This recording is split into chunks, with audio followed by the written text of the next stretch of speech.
Hello guys, welcome to our channel जहां हम बात करते हैं अपने छोटे से गार्डन के सुंदर से पौधों के बारे में।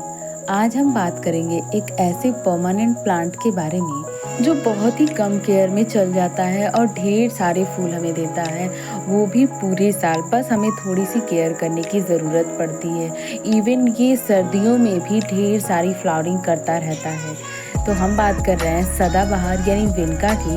वैसे तो सदाबहार की हाइब्रिड वैरायटी भी होती है, बट आज हम बात करेंगे देसी वैरायटी की कि हम उसमें ढेर सारे फूल कैसे पा सकते हैं और मैं अपने सदाबहार के प्लांट में क्या डालती हूँ जिससे कि मेरे सदाबहार के प्लांट में ढेर सारी फ्लावरिंग होती है। तो अगर आपके लिए ये वीडियो हेल्पफुल हो और अगर आपको ये वीडियो पसंद आए तो हमारे चैनल को लाइक शेयर सब्सक्राइब ज़रूर करें और कमेंट करना बिल्कुल भी ना भूलें।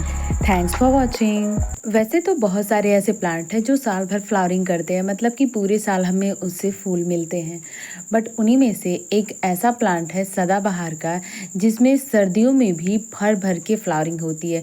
बट फूलों की साइज़ थोड़ी सी छोटी हो जाती है, बट फ्लावरिंग होना बंद बिल्कुल नहीं होता है। परमानेंट प्लांट्स में ज़्यादातर सर्दियों में फ्लावरिंग होना बंद हो जाता है, मतलब कि वो डोरमेंसी फेज में चले जाते हैं, इसलिए फ्लावरिंग होना बंद हो जाता है। बट विनका की बात अगर करें तो विनका सर्दियों में भी ढेर सारी फ्लावरिंग करता है और जैसा कि मैंने बताया बस थोड़ा सा फूलों की साइज़ में थोड़ा सा छोटा हो जाता है, बाकी फूल तो उतने ही मिलते हैं। तो आज हम इसी के बारे में बात करेंगे कि हम उसकी केयर कैसे कर सकते हैं। और आप देख सकते हैं मेरे सदाबहार के प्लांट में कितनी सारी फ्लावरिंग हो रही है। और ये जो प्लांट आप देख रहे हैं उसको मैंने जड़ों के साथ नहीं लगाया है, मैंने इसको कटिंग से लगाया। मेरे पापा इसकी कटिंग कहीं से लेकर के आए थे तो मैंने इसको कटिंग से लगाया है। सदाबहार की ये सबसे बड़ी खास बात होती है कि इसको कटिंग से बहुत ही ईजिली लगाया जा सकता है। ये जो सदाबहार का प्लांट आप देख रहे हैं मेरे गार्डन में, ये देसी सदाबहार का प्लांट है। हाइब्रिड वैरायटी के जो होते हैं सदाबहार के विनका के प्लांट, उसको भी हम कटिंग से बहुत ही ईजिली लगा सकते हैं। वैसे तो सदाबहार के प्लांट में कोई ज़्यादा एक्स्ट्रा केयर करने की ज़रूरत नहीं पड़ती, ये अपने आप ही फूलों में इनकी ग्रोथ हैवी फ्लावरिंग होती रहती है पौधे में। बट कभी कभी क्या होता है, कुछ रीज़न्स होते हैं जिनकी वजह से फ्लावरिंग इनमें नहीं हो पाती है। तो वो रीज़न ये हो सकते हैं कि अगर आपने छोटे पॉट में लगाए हैं प्लांट, जैसा कि आप देख सकते हैं मिनिमम आपको 15 इंच का पॉट लेना है, उससे बड़ा आप कितना भी अपने मन चाहा पॉट ले सकते हैं। अगर आपके पास बहुत ही बड़ा पॉट है तो वो भी बहुत ही अच्छे प्लांट, जितना ही बड़ा होगा उसकी जड़ें जितनी ही बड़ी होंगी उतने ही अच्छी ग्रोथ होगी और उतनी ही हैवी फ्लावरिंग उसमें होगी। आप देख सकते हैं ये 22 इंच का पॉट है, उसमें मैंने ये सदाबहार का प्लांट लगाया है। तो इस चीज़ से बहुत ही फ़र्क पड़ता है फ्लावरिंग में। अगर छोटे पॉट आप लगाएंगे तो छोटा जड़ बनेगा, छोटा पौधा होगा और बहुत ही कम स्टेम होंगे, कम टहनियाँ होंगी, जिससे कि कम फ्लावरिंग होगी। तो ये सबसे बड़ा रीज़न हो जाता है सदाबहार में कम फ्लावरिंग का। मतलब ये कि अगर आपको ज़्यादा से ज़्यादा फूल चाहिए तो पॉट की साइज़ आपको बड़ी रखनी होगी। जैसा कि मैंने आपको बताया कि मिनिमम आपको 15 इंच का पॉट लेना है, उससे बड़ा आप कितना भी ले सकते हैं। आपके पास अगर अवेलेबल हो तो आप बहुत बड़ा पॉट भी ले सकते हैं। इवन आप इसको ज़मीन में भी लगा सकते हैं। ज़मीन में लगाए हुए पौधे आप जानते ही हैं कि बहुत ही अच्छी ग्रोथ होती है, उनको कोई भी एक्स्ट्रा न्यूट्रिएंट की ज़रूरत नहीं पड़ती है, उनको ज़मीन से ही सारी चीज़ें मिल जाती हैं। पौधे की ग्रोथ भी बहुत ही अच्छी होती है और इसलिए फ्लावरिंग भी होती है। बट अगर आपने इसको पॉट में लगाना है तो जैसा मैंने आपको बताया मिनिमम 15 इंच का पॉट, उससे छोटा अगर लेंगे तो बहुत ही कम आपको फ्लावरिंग उसमें देखने को मिल सकती है। तो पहला रीज़न तो ये हो गया कि पॉट की साइज़ आपको ध्यान से चुननी होगी, जिससे कि फ्लावरिंग आपको ज़्यादा चाहिए तो बड़ा पॉट आपको लेना पड़ेगा। तो ये पहला रीज़न हो सकता है अगर आपके पौधे में कम फ्लावरिंग होगी। दूसरा जो सबसे बड़ा रीज़न है वो है कि पौधे को जितनी रिक्वायरमेंट है उसको सनलाइट की, वो नहीं मिल रही है, तो उससे भी पौधे पे फ़र्क पड़ता है। जैसा कि मैंने आपको बताया कि ये एक परमानेंट प्लांट होता है तो इसको पूरी सनलाइट की ज़रूरत पड़ती है। इसको ऐसी जगह पे रखें जहाँ पे इसको पूरे दिन की धूप मिलती हो। इवन अगर पूरे धूप आपकी बालकनी में, आपके टेरेस पे नहीं आती है, तब भी इसको आधे दिन की धूप तो मिलनी ज़रूरी है। मतलब कि 4 से 5 घंटे की धूप ज़रूर इसको मिलनी चाहिए। अगर उससे कम मिलती है तो पत्तियाँ भी ज़्यादा खिल के नहीं आती हैं, क्योंकि जो सदाबहार का प्लांट होता है ज़्यादातर गर्मियों में इसकी पत्तियाँ जितनी ही फ्रेश रहेंगी, जितनी ही खिल के आएंगी, उतना ही प्लांट हेल्दी होगा और उतनी ही ज़्यादा आपको हैवी फ्लावरिंग भी मिलेगी। तो पौधे को अच्छा बनाने के लिए, पौधे की ग्रोथ अच्छी करने के लिए इसको सनलाइट की ज़रूरत पड़ती है और सनलाइट इसको प्रॉपर मिलना चाहिए।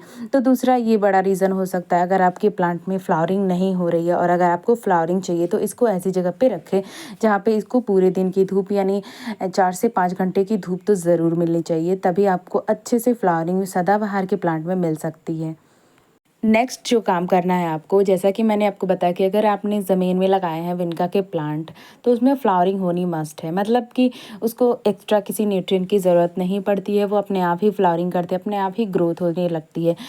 अगर आपने पॉट में लगाया है तो अब आपको थोड़ा ध्यान देने की ज़रूरत पड़ती है, मतलब कि महीने में एक बार या फिर 20 से 25 दिन में एक बार आपको कोई इसको फर्टिलाइज़र देने की ज़रूरत पड़ती है। तो फर्टिलाइज़र बहुत सारे ऑप्शंस हैं, आप उसमें कोई भी चूज़ कर लीजिए। मैं आपको कई सारे बता रही हूँ। पहला तो आपको गोबर की खाद, ये तो मस्ट है। आपको महीने में एक बार पौधे की अच्छे से गुड़ाई करने के बाद, मतलब कि मिट्टी की गुड़ाई करने के बाद पौधे में ज़रूर देना है। पॉट के हिसाब से आप फर्टिलाइज़र दे सकते हैं, मतलब आपका पॉट बहुत ही बड़ा है तो आप 4 से 5 मुट्ठी दीजिए, छोटा है मतलब 15 इंच का है तो उसमें 2 मुट्ठी अब सफिशिएंट है उसके लिए, लेकिन देना ज़रूर है अगर आपने पॉट में लगाया है प्लांट्स को तो। और अगर आप इसमें हैवी फ्लावरिंग चाहते हैं तो जैसा कि आप देख सकते हैं मेरे प्लांट में कितनी सारी फ्लावरिंग हो रही है, तो ये काम आपको ज़रूर करना है। महीने में एक बार गोबर की खाद अगर आपके पास नहीं है या नहीं आप देना चाहते हैं तो आप उसके जगह पे वर्मी कंपोस्ट भी चूज़ कर सकते हैं, मतलब कि वर्मी कंपोस्ट उसका अल्टरनेटिव आप वर्मी कंपोस्ट दे सकते हैं। बट महीने में एक बार ज़रूर देना है, पर्याप्त मात्रा में देना है, जिससे कि इसको न्यूट्रिएंट मिलता रहे पौधे को और तभी आपको हैवी फ्लावरिंग देखने को मिल सकती है। नेक्स्ट, अगर आप वर्मी कंपोस्ट या फिर गोबर की खाद नहीं दे पा रहे हैं या नहीं देना चाहते हैं तो उसके लिए आपको क्या करना है, आप जो गोबर के उपले का लिक्विड फर्टिलाइज़र बनाकर दिया जाता है वो आप दे सकते हैं। गोबर के उपले लेना है आपको, शाम को भिगो देना है, सुबह में आप उसका पानी दे सकते हैं अगर आपके पास ज़्यादा टाइम नहीं है तो। और अगर आपके पास टाइम है तो 2 से 3 दिन के लिए गोबर के उपले को पानी में भिगो करके रखिए, उसके बाद से उसको छान करके पौधे में दे दीजिए। सारे प्लांट्स में आप दे सकते हैं, ऐसा नहीं है कि विनका के प्लांट में, सभी तरह के प्लांट्स में इसको दिया जा सकता है, मतलब कि गोबर के उपले का लिक्विड फर्टिलाइज़र। तो ये आपको कब देना है, आप 15 दिन में एक बार इसको दें। महीने में एक बार देने से काम नहीं चलेगा। अगर आपको ज़्यादा फ्लावरिंग देखने को चाहिए अपने विनगा के प्लांट में तो आपने इसको 15 दिन में एक बार ज़रूर देना है। कोई भी बहुत ही बड़ा काम नहीं है, आपने बस 2 से 3 दिन के पहले आपको बाल्टी में भिगो करके रख देना है, फिर उसी पानी को छान करके दे देना है। कोई भी इसमें मेहनत वाला काम नहीं है। अगर आपने पॉट में लगाया है तो ये काम आप ज़रूर करिए, आपको भर भर की फ्लावरिंग देखने को मिलेगी। आपके सदाबहार के प्लांट है, इवन अगर वो हाइब्रिड वैरायटी का है तब भी आपको ढेर सारी फ्लावरिंग देखने को मिलेगी अगर आप 15 दिन में एक बार उपले का लिक्विड फर्टिलाइज़र बना करके देते हैं प्लांट्स को तो। नेक्स्ट जो फर्टिलाइज़र आप विनगा के प्लांट में दे सकते हैं वो केले के छिलके का लिक्विड फर्टिलाइज़र वो दे सकते हैं आप, उससे भी बहुत ही हैवी फ्लावरिंग देखने को मिलती है।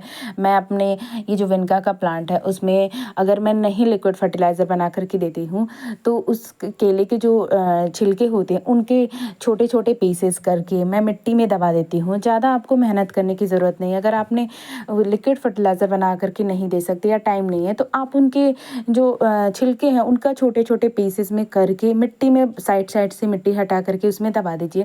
इसको भरपूर मात्रा में न्यूट्रिएंट मिलता रहेगा जिससे कि फ्लावरिंग होती रहेगी।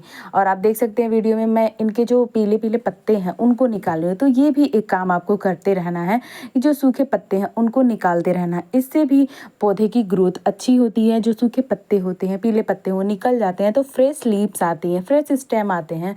तो आपको पता है फ्रेश स्टेम आने का मतलब है कि फ्रेश टहनियाँ आने का मतलब है इतनी ज़्यादा ब्रांचेस उतने ज़्यादा फूल आपको देखने को मिलेंगे।